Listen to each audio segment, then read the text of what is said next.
द्वितीय परिच्छेद।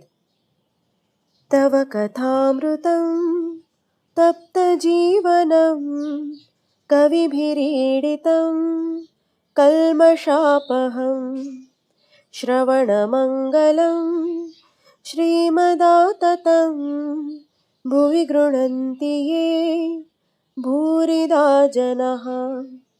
श्रीमद् भागवत गोपी गीता रास पंचाध्याय स्कंध 10 श्लोक 9। प्रथम दर्शन 1882 फरवरी मास। गंगा तीर पर दक्षिणेश्वर में कालीबाड़ी माँ काली का मंदिर। वसंत काल अंग्रेजी 1882 ईस्वी का फरवरी का महीना। ठाकुर के जन्मोत्सव के कई एक दिन पश्चात श्रीयुत केशव सेन और श्रीयुत जोसेफ कुक के संग 23 फरवरी बृहस्पतिवार को ठाकुर स्टीमर में टहले थे। उसके ही कई एक दिन पीछे संध्या हुई कि हुई मास्टर ठाकुर श्री रामकृष्ण के कमरे में आकर उपस्थित हुए। यही है प्रथम दर्शन। उन्होंने देखा कमरा भर लोग निस्तब्ध होकर उनका कथामृत पान कर रहे हैं। ठाकुर तख्त पोष पर पूर्वास्य बैठे हुए सहास्य वदन हरि कथा कह रहे हैं।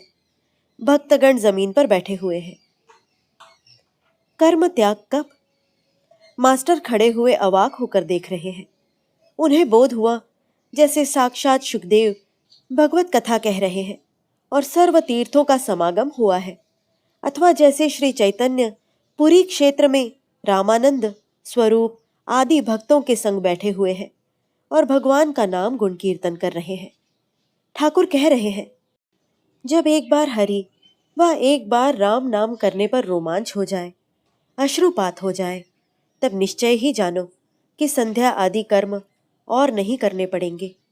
तब कर्म त्याग का अधिकार हो गया है। कर्म अपने आप ही छूटते जाते हैं। तब केवल राम नाम या हरि नाम या शुद्ध ओंकार जप लेने से ही हो जाता है। और फिर कहा, संध्या गायत्री में लय हो जाती है, गायत्री भी फिर ओंकार में लय हो जाती है। मास्टर सीधू के संग बराह नगर में इस बाग से उस बाग में टहलते टहलते यहाँ पर आ गए हैं। आज है रविवार 26 फरवरी 15 फाल्गुन, अवकाश है, तभी टहलने आए हैं। श्रीयुक्त प्रसन्न बौडुज्जे के बाग में कुछ क्षण पहले टहल रहे थे। तब सीधू ने कहा था, गंगा के तीर पर एक सुंदर बाग है, उस बाग को देखने चलोगे? वहां पर एक परमहंस रहते हैं।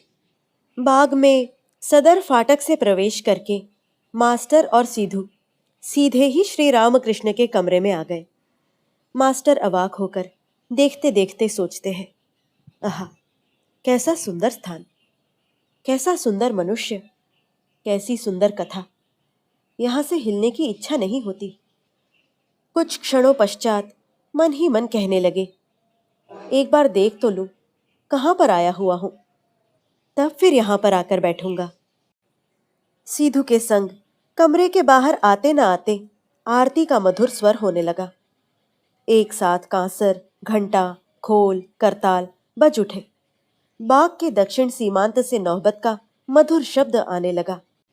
यही शब्द भागीरथी के वक्ष पर भ्रमण करता करता मानो अति दूर जाकर कहीं पर मिलने लगा। मंद मंद कुसुम गंधवाही वसंत अनिल। अब ज्योत्सना खिलने लगी। ठाकुरों की आरती का मानो चारों ओर आयोजन हो रहा है।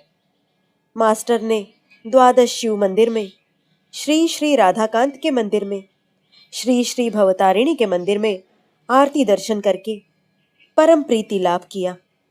सीधू ने बताया, यही है रासमणि का देवालय।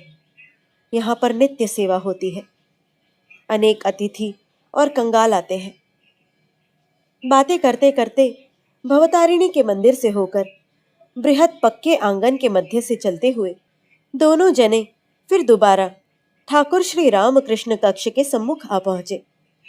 इस समय देखा कमरे का द्वार भिड़ा हुआ है। अभी अभी धूना दिया गया है। मास्टर अंग्रेजी पढ़े हुए हैं। कमरे में हठात प्रवेश नहीं कर सके। द्वार पर वृंदे अर्थात दासी खड़ी हुई थी। जिज्ञासा की, क्यों जी, क्या ये साधु महाराज अब इस कमरे में है? बृंदे: हाँ, इसी कमरे के भीतर है। मास्टर: ये यहाँ कितने दिनों से है? बृंदे: ये तो बहुत दिनों से है। मास्टर: अच्छा, ये क्या खूब किताबें पढ़ते हैं? बृंदे: अरे बाबा, किताबें शिताबें सब इनके मुख में है। मास्टर तो सद्य पढ़ाई आदि करते हुए आए हैं। ठाकुर श्री रामकृष्ण पुस्तकें पढ़ते ही नहीं, सुनकर और भी अवाक हो गए। मास्टर: अच्छा, शायद अब ये संध्या करेंगे। हम क्या इस कमरे में जा सकते हैं? तुम एक बार सूचना दोगी? बृंदे: तुम लोग जाओ ना बेटा, जाकर कमरे में बैठो।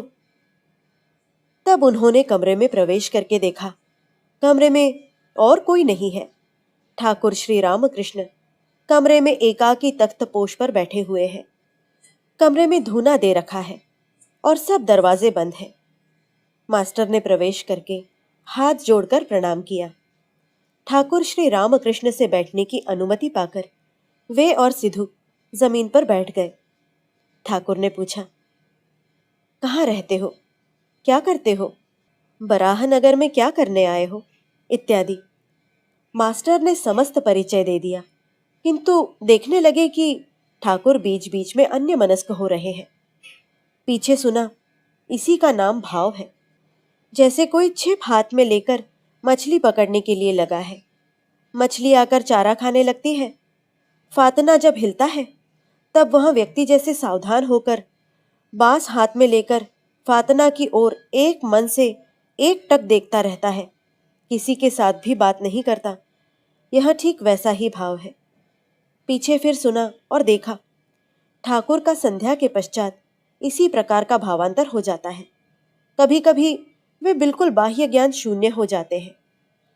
मास्टर: अब आप संध्या करेंगे तो फिर हम चलते हैं। श्री रामकृष्ण भावस्थ: ना, संध्या वैसा कुछ नहीं है। और कुछ बातचीत के बाद मास्टर ने प्रणाम करके विदा ली। ठाकुर बोले, आबा ऐशो, अर्थात फिर आइए। मास्टर लौटते समय सोचने लगे, ये सौम्य कौन है जिनके पास से लौटकर जाने की इच्छा नहीं हो रही है? पुस्तक बिना पढ़े क्या मनुष्य महत होता है? कैसा आश्चर्य! फिर दोबारा आने की इच्छा हो रही है। इन्होंने भी कहा है, आबा ऐशो, फिर आइए। कल या परसों प्रातः आऊंगा।